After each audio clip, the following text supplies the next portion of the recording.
My brother Randy and I have been building gold dredges for years. With the hovercraft, we can easily travel up and down the rapids.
Everything we did was new.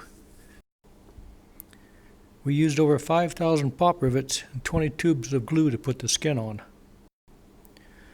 One of the milestones is when we received the 18-foot long, 26-inch diameter pontoons from Wing Inflatables in Arcata, California. This is our main flotation when we're sitting in the river as a gold dredge. The trailer folds up around the dredge for towing and also has a hydraulic tilt for launching. Our partner Alan drove down from Washington to help us with our skirt construction. Making the skirt for the hovercraft was one of the most difficult parts of the construction. This was accomplished by building plywood frames and covering them with construction paper. Another part that proved to be challenging was designing and building the sluice box discharge out over the skirt. You sure don't want to have sand and gravel running over the skirt all day long. After we made the paper patterns, Alan and I laid them out on the skirt material, began cutting the skirt and gluing it together, at which point we become very confused. What are we doing, Al? Nobody knows. But after a few days, we finally got it untwisted and turned right side out and put it on for the all-important puff test. We left a few places in the skirt unglued so we could look inside and see what was happening.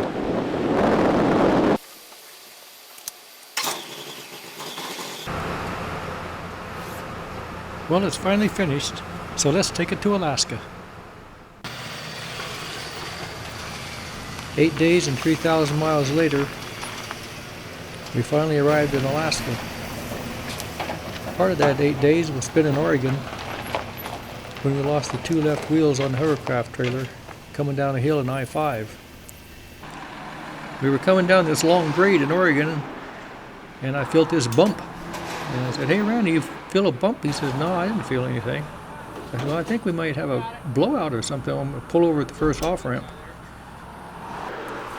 About that time I felt another bump, and I looked in my mirror and I saw sparks flying out, and the trailer was wobbling all over the place, and cars were taking evasive actions.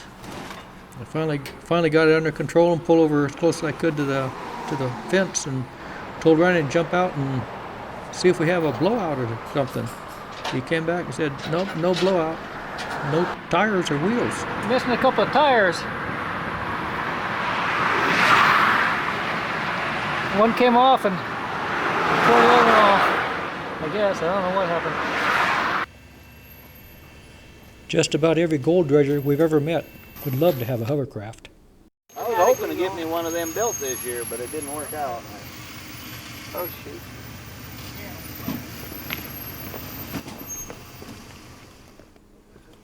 This is the South Fork of the 40 Mile River near Chicken, Alaska, about 300 miles east of Fairbanks.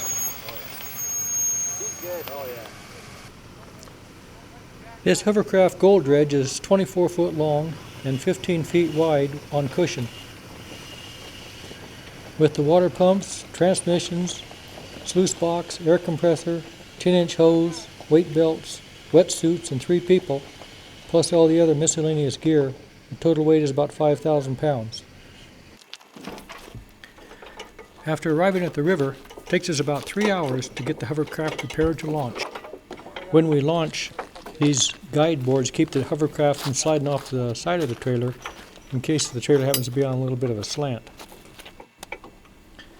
They also help us getting it back on the trailer if there happens to be a cross current or cross wind.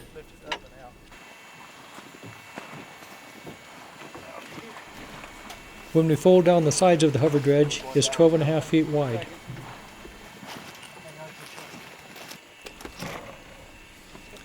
We had to remove the propellers and the propeller guards to get it down to 9 feet wide for traveling down the highway.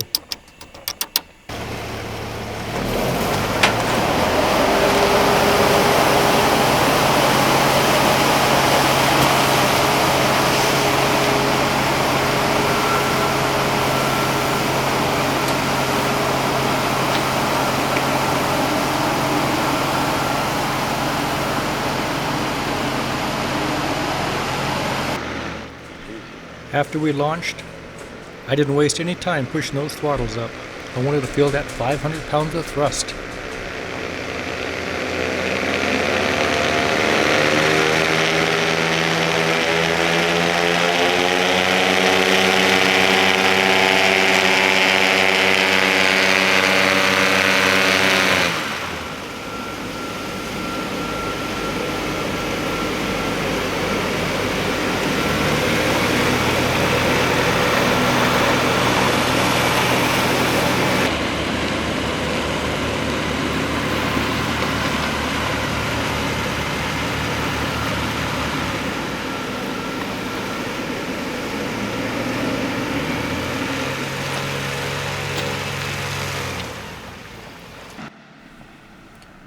One of the first things we need to do is set up a downriver camp.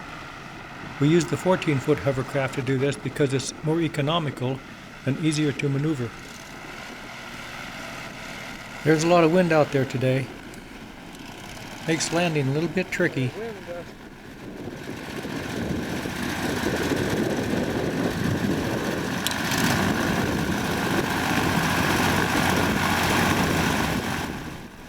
We spent the better part of a day moving those rocks you see on the right side just to make the landing area.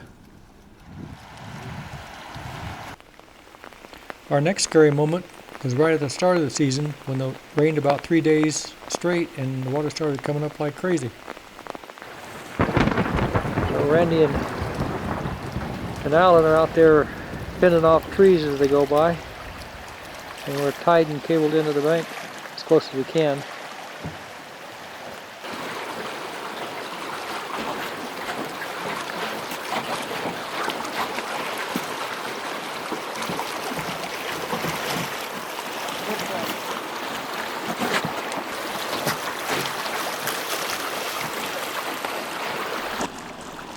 As the river got higher and the trees got larger, the oars become useless, pushing the trees away.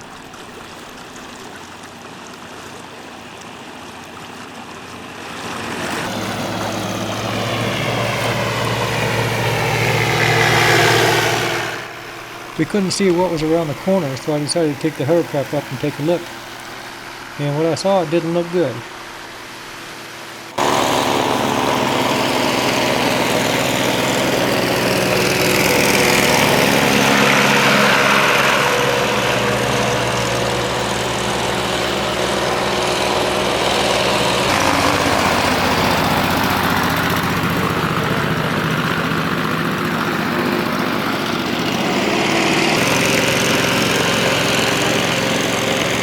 The water's still coming up.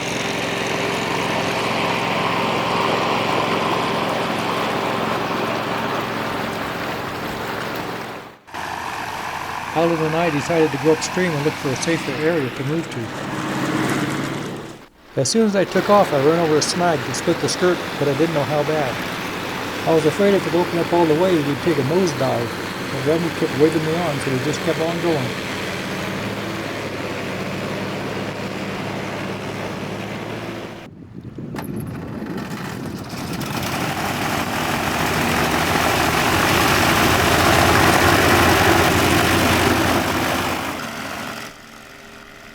Randy's going after another load while Alan continues to put the camp together.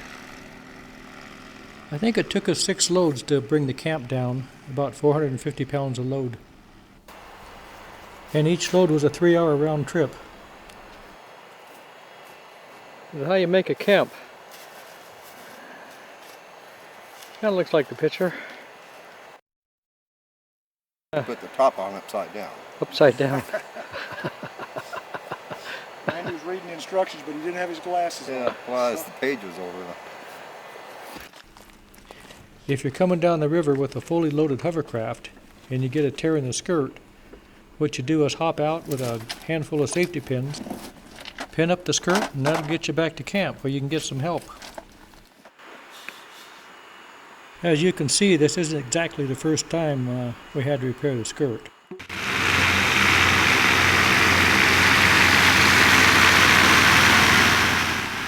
Our plan is to sample 3 different claims, which are 10 to 15 miles apart. We'll run 20 hours on each claim, do a cleanup, then go back to the best area and put in some more hours.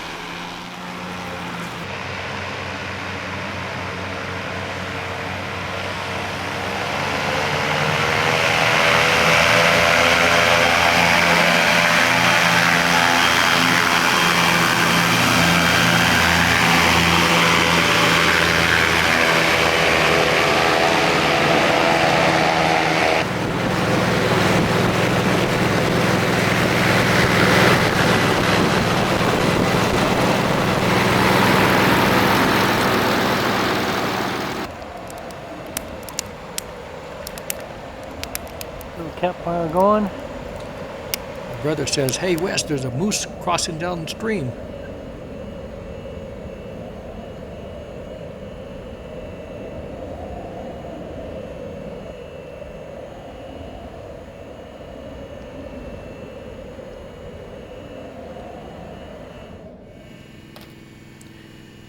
After we arrive at the claim, we put our spuds down to anchor us into place. Roll the hose into the water and start thinking about dredging. Of course, we didn't put any of these blasters in.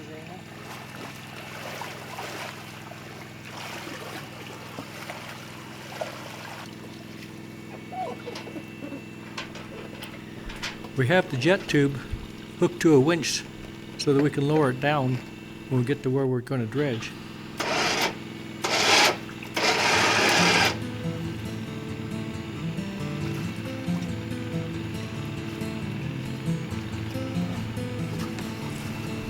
This is the first 10-inch dredge I've ever built. When I started hooking that hose up, I thought, oh baby, this thing's going to move some gravel.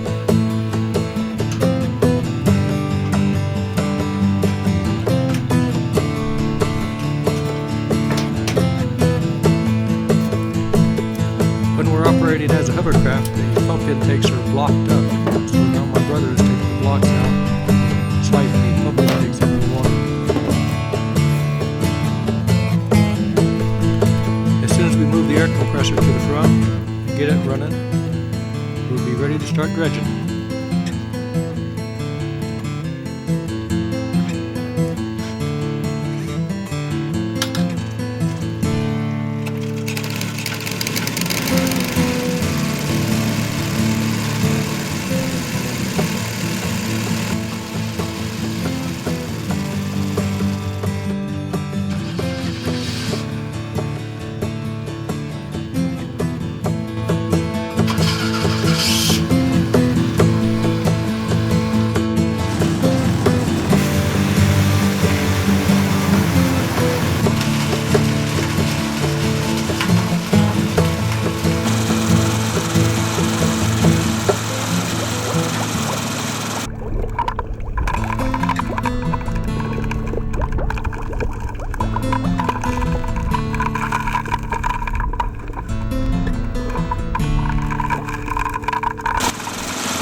This doesn't happen very often, but once in a while a rock will get wedged in the intake.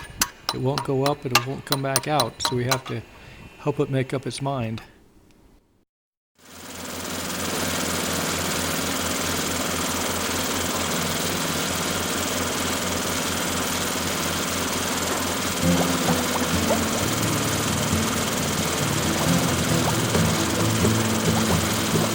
When we're looking for the pay streak, we have a sample tray in the sluice box, gold pan every hour. This sample represents about 10% of the gold recovered for that hour. Looked like a bunch of pans, just get all bunched up like that. Is that sample number 1? These are the rocks that won't go up the 10-inch hose. I had to move by hand. Most of the rivers in Alaska are a brownish color. This is caused by the rainwater filtering through the tundra. It's known in Alaska as tundra tea.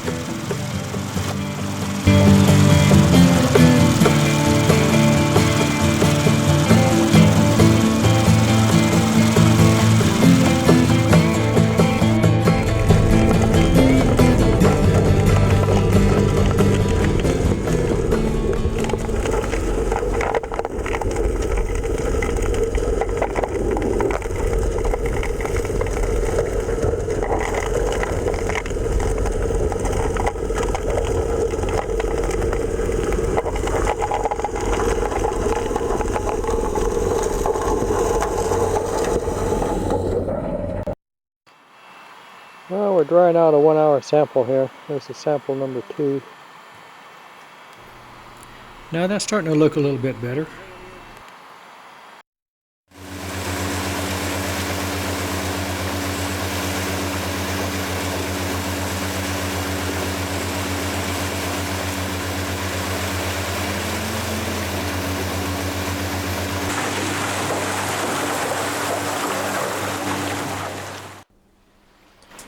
We have our 20 hours in, so we're going to do a cleanup on the first claim. The tailing pile becomes an island where we can park the smaller hovercraft and get our screens out of the way.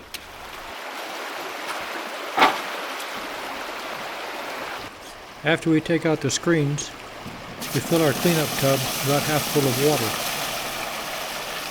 We figure we're dredging about 10 yards an hour, so this cleanup will represent about 200 yards of gravel over the sluice box.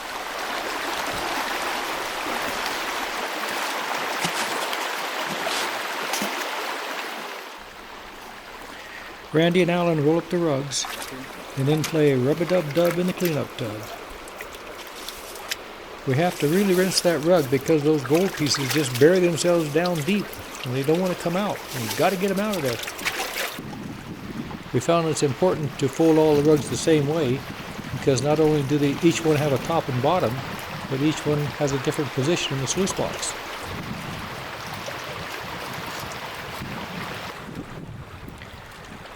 This is a small cleanup box we put inside of our large box in order to reduce our concentrates from about 100 pounds down to about 10 pounds.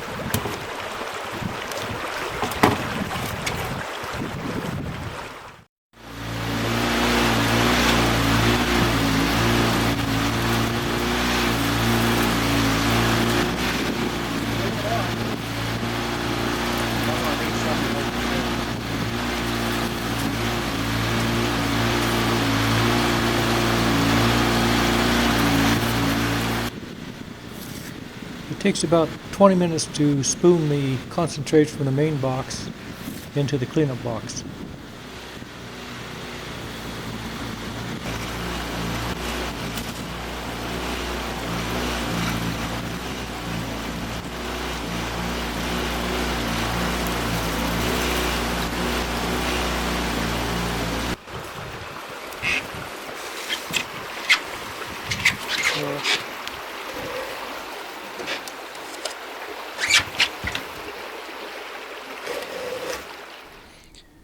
There it is. After 2 years of planning and building and testing, we finally get to see some gold. Most of the gold on the 40-mile river is fine. It's scattered throughout the gravel, but concentrated a little bit more towards bedrock.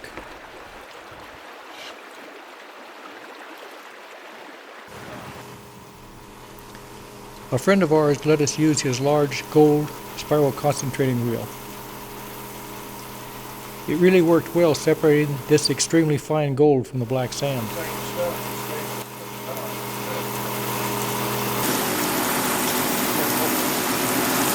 Started out with a full jar, now we got down to a thimble. This process takes about an hour, but it's fun to watch, and the longer it takes, the more gold you have. I wouldn't mind if it took all day.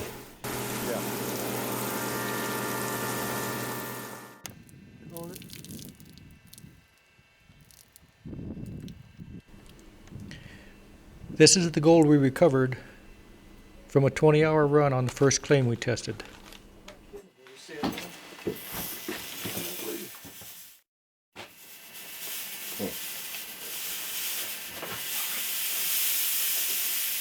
They say you can eat gold and it won't hurt you.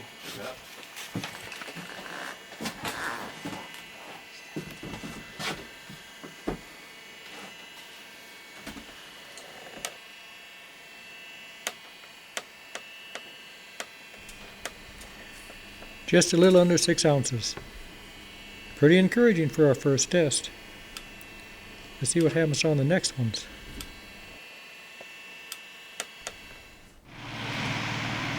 Alan's wife Norma has been patiently waiting for us to get the river camp presentable. And that means a hot water shower too.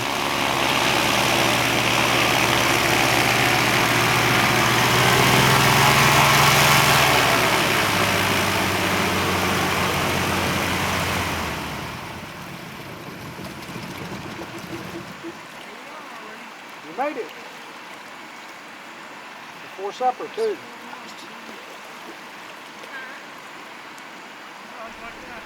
When we started off from the bridge, I forgot to tell her it was an hour-and-a-half ride.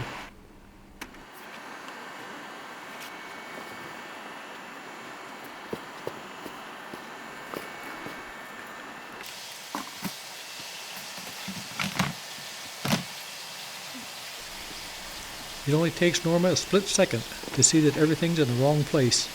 Notice the stove and refrigerator on the right side of the tent? Nope, that was the wrong side, guys. Should be on the left side with lots of shelves, with an exterior view.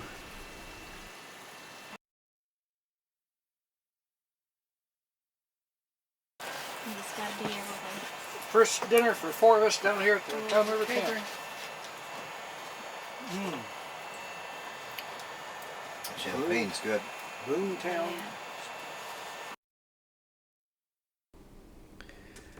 We've never had a hot shower at a river camp before, but I'll tell you, we'll never be without one again. After being in the water all day in a wetsuit, there's nothing better than a hot shower for those tired muscles. It's time to go downriver and check out the next claim.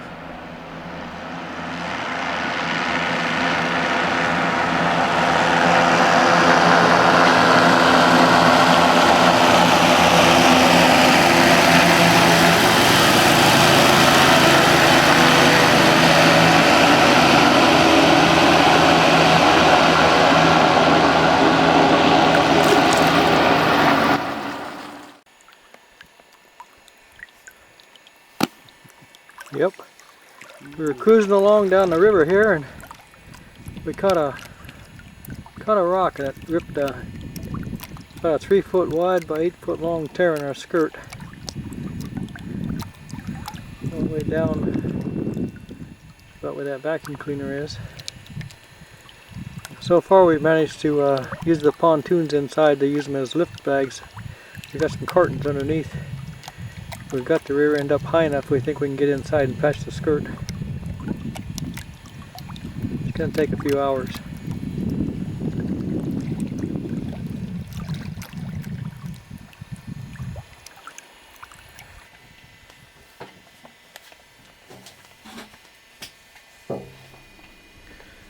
I'm standing inside the skirt, underneath the deck.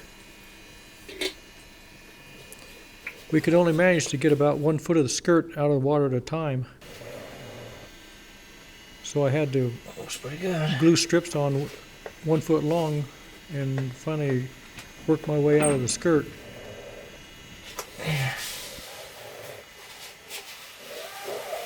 Now I need something to work it in with. Okay. Back these scissors here and roll her in. Oops. Well, it took all day, but we're all patched up and cleaning up the boat. And tomorrow morning we'll take her on down the river again.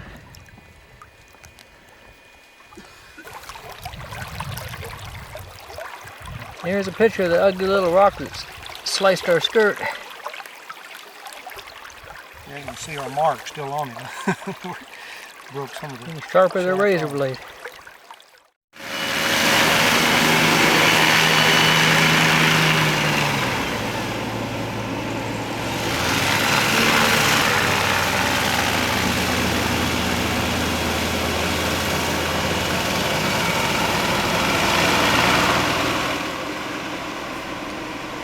This time of the year, the fireweed is in full bloom. You can see the beautiful color reflected in the water.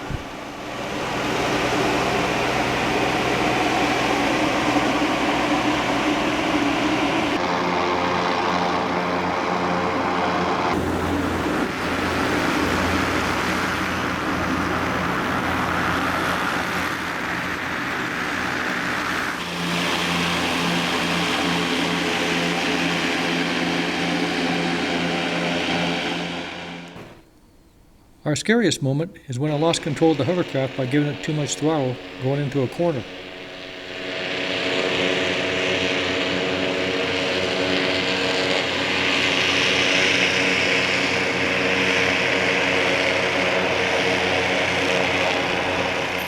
It was right here that I realized, too late, I had 5,000 pounds of hovercraft out of control.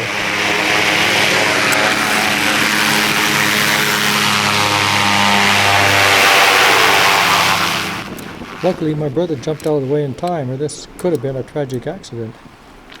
It's hard to believe he finished taking the shot. Hey, good. Did good. Well, if I can just find a place to change. We've been working pretty hard for 2 weeks without a break. So he said, hey, let's take a day off and have a weenie roast. My brother Randy had watched Alan lose a hot dog into the fire with his wimpy stick. So he was out to get the perfect one, but by the time he got back, we were getting a little low on food. Norma, how do you like your hot dog? I like mine burnt. I like it dead. Okay, let's see about getting some more gold.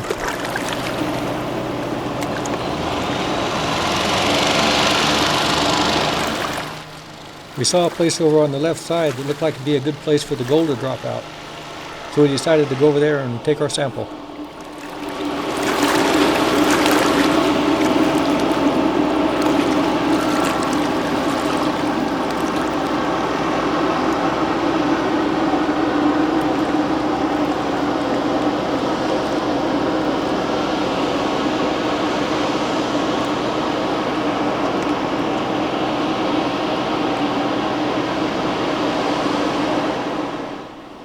If you watch closely on top of the cabin, you'll see our spuds going down that anchor us in place against the current. They'll actually go down about 7 feet, but we're in about 3 feet of water here.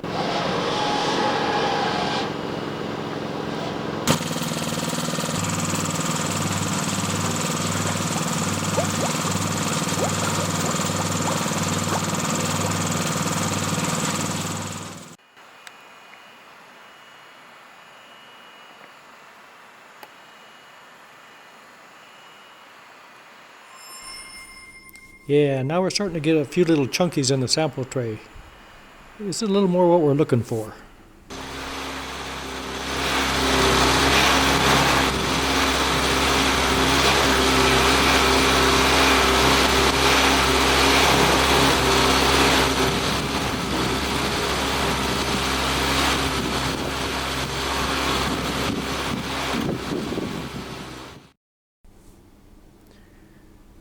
Oh yeah, that looks better.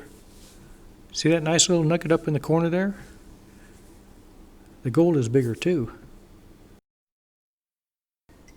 And we even find a couple of little pickers.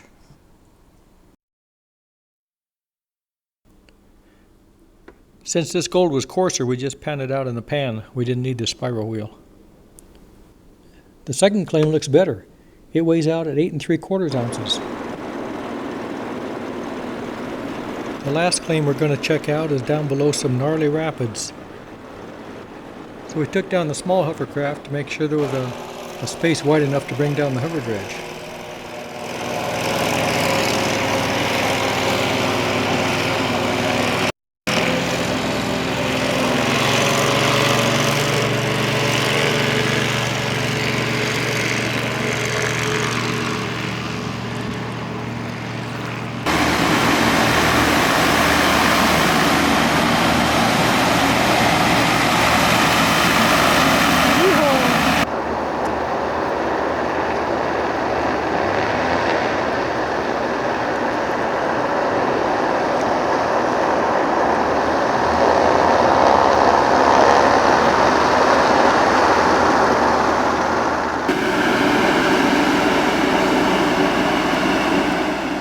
There were some big boulders and tight turns in those rapids. We finally made it down to claim number 3, last claim we're going to sample. There was very little rain all summer, and the river kept getting lower and lower. We bungeed up the skirt to keep it from dragging over the rocks as we moved forward.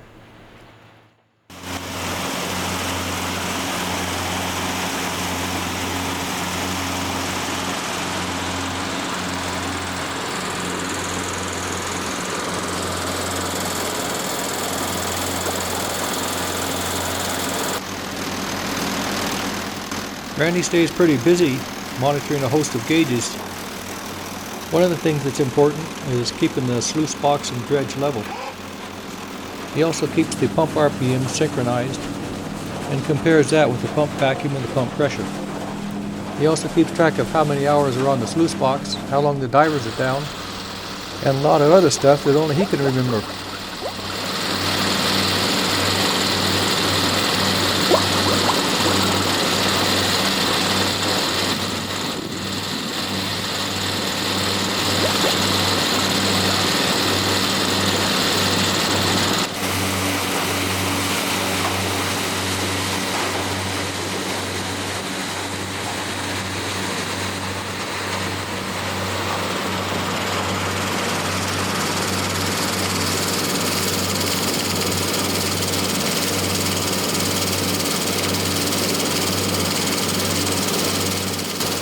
From the smile on Alan's face, he likes what he sees.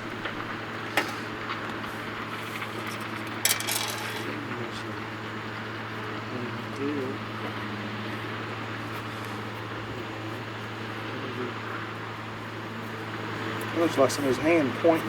Yeah. Okay, wash her down. Wash her down.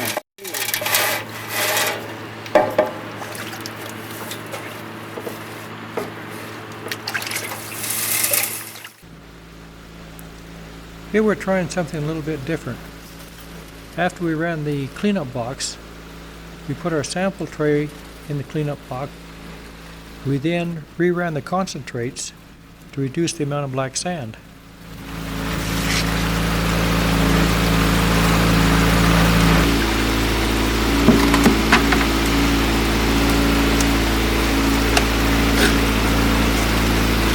There's the little leaflets of gold just fluttering in there, trying to wiggle out.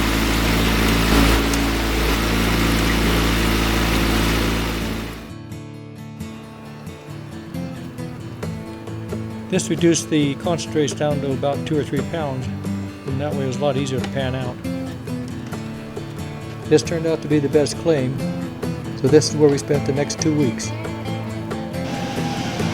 The river was dropping lower, making it difficult even to run up and down with the hovercraft. We all had job commitments to go back to, so we decided to call it a day and head on back. But you know what? I think we're going to be back.